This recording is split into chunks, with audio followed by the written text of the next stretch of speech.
मकनपुर नामक गांव में हरिया और उसका परिवार रहता है। हरिया एक बड़ा जमींदार है। एक दिन उसका बेटा रामू शहर से पढ़ाई करके घर वापस लौटा। पापा, अब मैं एग्रीकल्चर में ग्रेजुएट हो गया हूँ और शहर से नई टेक्नोलॉजी सीख कर आया हूँ। यही सब का होवे है, हम कौनो समझी सब। पापा, मैं कह रहा हूँ कि अब खेती मैं करूंगा। मैंने खेती में ही पढ़ाई की है, इसलिए अब मैं खेती करूंगा ताकि हम नए नए तरीके अपनाकर ज्यादा पैसे कमा सकें। अरे ये तो बहुत अच्छी बात हुई। ठीक है, अब से खेती का सारा काम तू ही संभाल। ये सुनकर हरिया बहुत खुश हुआ और उसने अपना सारा काम अपने बेटे रामू को सौंप दिया। रामू जब से ग्रेजुएट हुआ था, उसकी खुशी बहुत बढ़ गई थी। वो काम करने के लिए रुक नहीं पा रहा था, इसलिए वो अगली सुबह ही शहर चला गया और वहां से खेती के लिए अच्छे अच्छे और उपजाऊ बीज ले आया। उसने घर आकर अपने पिता हरिया को बताया, पापा, मैं ये सब बीज लाया हूँ। इस बार नई खेती करेंगे और इस जमीन से अधिक मुनाफा कमाएंगे। क्या बोने वाले हो तुम इस बार? पापा, बीन्स, भिंडी और बैंगन। अरे तेरा राम भला करे, अनर्थ मत कर। पापा, हम गेहूं, ज्वार, बाजरा कब तक बोते रहेंगे? कभी ना कभी तो कुछ नया बोना पड़ेगा। अरे हम सब कुछ बो सकत हैं, लेकिन बैंगन नहीं। क्यों? तूने गांव में शोर ना सुनो अभी? जहां मारे ना पतो गांव में बैंगन के खेत में चुड़ैल को खतरा है। ओह, अभी इस सब अंधविश्वास में बिलीव करते हो? अलीव बलीव हमें ना पतो, पर गांव में चुड़ैल आ जाएगी और जान बचानी मुश्किल है जाएगी। आप इन गांव वालों की बात में मत आया करो। ये सब लोग रस्सी को भी सांप बता देंगे। अरे मैं सच कह ही रहा हूं। मैं जा रहा हूं खेत पर और फिर देखता हूं कौन सी चुड़ैल आती है। अरे बेटा, मेरी बात मान ले, मैं खेत पर जा रहा हूं। रामू जब से ग्रेजुएट हुआ था, उसकी खुशी बहुत बढ़ गई थी। वो काम करने के लिए रुक नहीं पा रहा था। रामू बीज के सभी थैले उठाकर अपने खेतों की तरफ निकल गया। वो रास्ते में जा रहा था कि तभी उसे किसी के हंसने की आवाज आई। वो रुका और अपने चारों तरफ देखा। वहां कोई भी नहीं था। तभी उसके फोन पर एक कॉल आई। कॉल देखते ही वो बहुत खुश हुआ, क्योंकि कॉल उसके दोस्त नयन की थी। अरे भाई, आज इतने दिनों बाद कॉल किया। हाँ, मैं तुम्हारे पास आ रहा हूँ और घर पर सभी लोग मान गए हैं। ये बहुत खुशी की बात है। तुम कल सुबह ही आ जाओ। हाँ भाई, मैं सुबह पक्का आ जाऊंगा।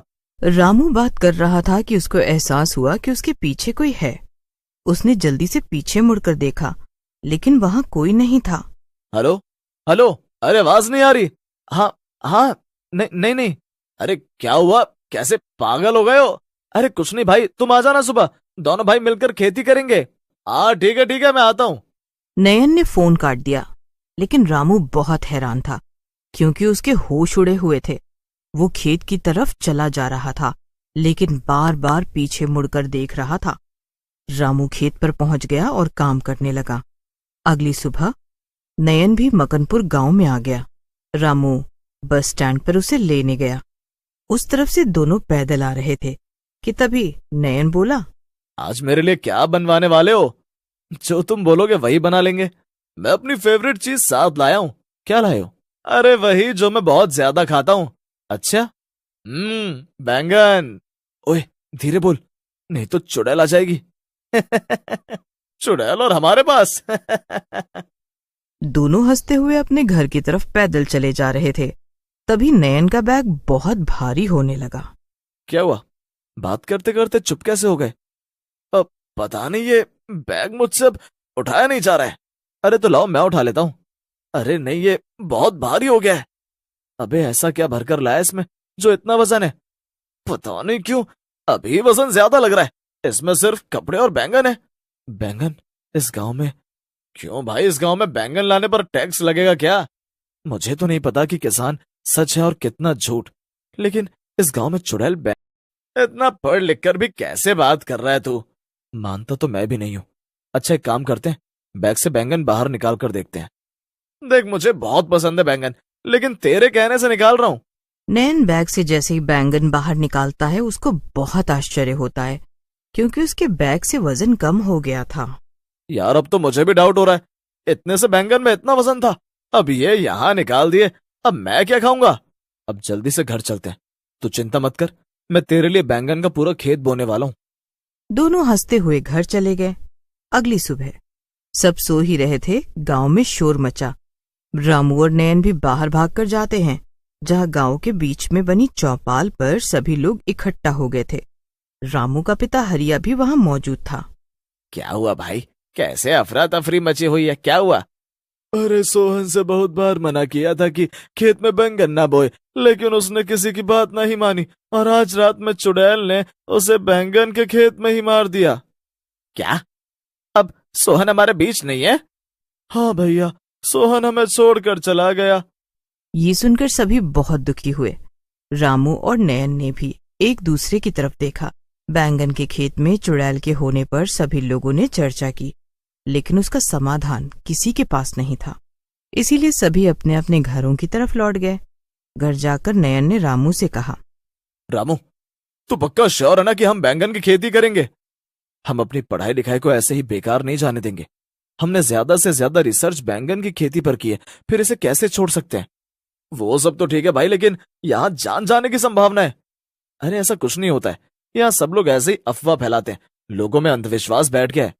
ठीक है, अगर तुझे ऐसा लगता है तो आज से ही हम काम शुरू कर देते हैं, लेकिन हमारे साथ कल से पैरानॉर्मल एक्टिविटी हुई थी, लेकिन हम इसे इग्नोर करते आ रहे हैं। देख भाई, मेरा बाप ही बहुत है मुझे डराने के लिए। अब तू ये काम मत कर।